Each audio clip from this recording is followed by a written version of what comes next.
You open your eyes in a cramped Brooklyn apartment. Congratulations, you're 14, broke, and already dreaming of blood money. Outside your window, the neighborhood gods roll by. Cadillacs polished like black mirrors, gold chains catching sunlight. Men who walk into restaurants and never pay. Men who speak softly because they don't need to yell. You want that. You want it so bad your teeth ache. So you start hanging around. The social club on the corner. The back room where smoke curls above card games. You make yourself useful. You fetch coffee. You wash the Cadillac until your reflection stares back, hungry and stupid. You run to the deli for sandwiches, memorizing orders like your life depends on it. Because it does. The made men don't look at you. To them, you're furniture that moves. A gopher. You go for cigarettes. You go for whatever they need. You go and you shut up. Here's the beautiful part. You're not getting paid, not a dollar. You're working for the privilege of working. Meanwhile, you're absorbing all the risk. If the cops kick down that door, guess who goes in the car? Not the guy in the silk shirt. You. The ghost who fetches coffee. They're watching you. Every second. Testing your discipline like scientists with a lab rat. Talk too much? Gone. Ask the wrong question? Gone. Look at the wrong envelope? Gone. Gone doesn't mean fired. Gone means your mother lights candles for a body that never surfaces. But you stay.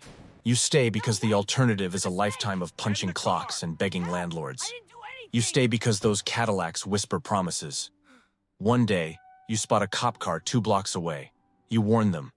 The card game vanishes. The bosses notice. You just passed the audition. You're an associate now. Congratulations, you graduated from furniture to tool. The hustle begins. You hijack trucks rolling out of JFK at 3 a.m. You run a sports betting book from a pizzeria basement. You collect debts from men who thought they could outrun arithmetic. They can't. Nobody outruns arithmetic. When a guy owes 10 grand and pays with excuses, you break something. A window first, then a finger, then whatever it takes until cash appears. You learn that money has a sound. It's the crack of cartilage and the whimper that follows. But here's the joke. You don't keep what you steal. Every week you stuff an envelope fat with bills and hand it to your sponsor, the soldier who brought you in. You steal 10,000, you kick up 3. Minimum. Hold out on him and you're not stealing from a man. You're stealing from the family. That gets you a shallow grave in Jersey. The risk is yours. The reward climbs upward. You're the one with blood on your knuckles while the bosses eat veal in Manhattan. Then the inevitable happens. The FBI kicks your door at dawn. You do 3 years in state prison.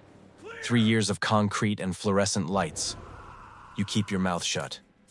Not because you're brave, because talking means dying slower. When you walk out, the family notices. You didn't crack. You didn't trade names for comfort. You swallowed the time like medicine. Now you're on record with a captain. You belong to someone. No other crew can touch you. They're vetting your bloodline, digging into your past. One ancestor who talked to feds, and this ends. But your blood is clean. Your silence proved golden. One day, they tell you to dress nice. You're about to get made. A basement. Dim light. Men in suits sitting around a table like apostles at a Last Supper. Yours. They place a gun in front of you. Next to it, a picture of a saint. You don't know which one. It doesn't matter. Saints don't save men like you. They prick your trigger finger. Your blood drips onto the holy image. The paper curls slightly, drinking you in. Congratulations. You're a made man. The words hang in the smoke like a curse dressed as a blessing. You're untouchable now. A civilian can't lay a hand on you. An associate wouldn't dare. Even a boss from another family needs permission from the commission to put you down. You are protected by an invisible armor woven from fear and tradition. Beautiful, right? You have a crew. Associates kick up to you now. The envelopes flow upward through your hands. You supervise the rackets. Construction sites pay. Union votes go the right way. You don't break windows anymore. You send someone hungry to do it. But freedom is a word for civilians. When the boss whispers that someone needs to disappear, guess who grabs the work bag? You. The made man. The untouchable soldier who absolutely must touch whatever the family requires. Refusal? There's no Italian word for refusal. Not in this grammar. You're a weapon now. Polished, loaded, and owned. The trigger finger that bled onto a saint belongs to them. Every squeeze of it is a signature on a contract you can't read. You wanted protection. You got a leash. The circle of trust is just a prettier cage. The lock is on the inside, and you swallowed the key the moment your blood hit that paper. Welcome to the family. Now get to work. You rise. Each rung of the ladder is slippery with blood. First, they discover your talent. Some men are good at earning. You're good at making people wish they had paid. You become the enforcer. The terror mechanism. When a debtor gambles on forgetting his debt, you remind him with tools that don't forget. You learn which chemicals dissolve bone, which construction sites pour concrete on Tuesdays. Knowledge nobody teaches in school. People fear you. Even your own crew keeps distance. They need you like a hospital needs morphine, essential and disturbing. Then your captain catches a RICO charge. The feds drag him away in handcuffs and cameras. Someone has to steer the ship. He points at you. Acting capo. Substitute teacher with a body count. You run the crew, but everyone knows the seat isn't yours. You have to keep the envelopes fat while the boss rots in court. Too little money, and he's furious. Too much, and he's suspicious. You might be stealing his throne. Walk the razor. Bleed on both sides. Smile anyway. You survive. The title becomes permanent. You're a captain now. A skipper. 10 soldiers and hundreds of associates under your shadow. A slice of Brooklyn that pays rent to your name. But quotas don't sleep. Every week the boss expects a package. Economy crashes? Not his problem. FBI raids your gambling den? Find new money by Monday. Stop earning and you're replaced. Replaced is a funeral without flowers. Your soldiers want your seat. Your boss wants your loyalty and your silence. Trust becomes a foreign language you forgot how to speak. You lie awake counting enemies instead of sheep.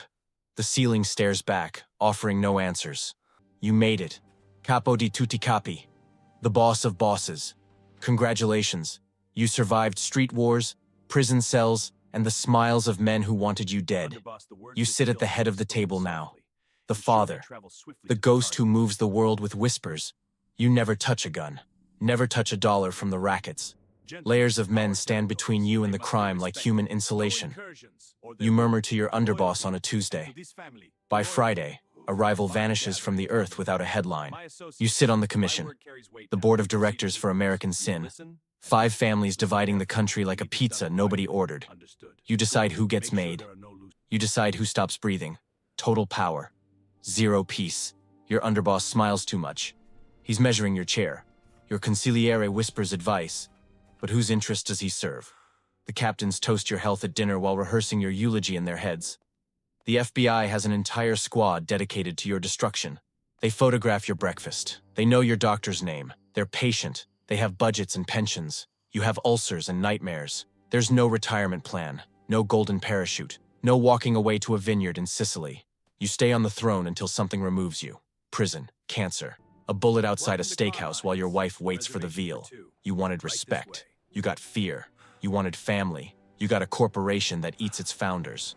You wanted the Cadillac and the gold chain. You got them. And a grave with no visitors. This is the life you chose. The dream you chased. The cage you built with your own bloody hands. Enjoy the view from the top. It's the last thing you'll see.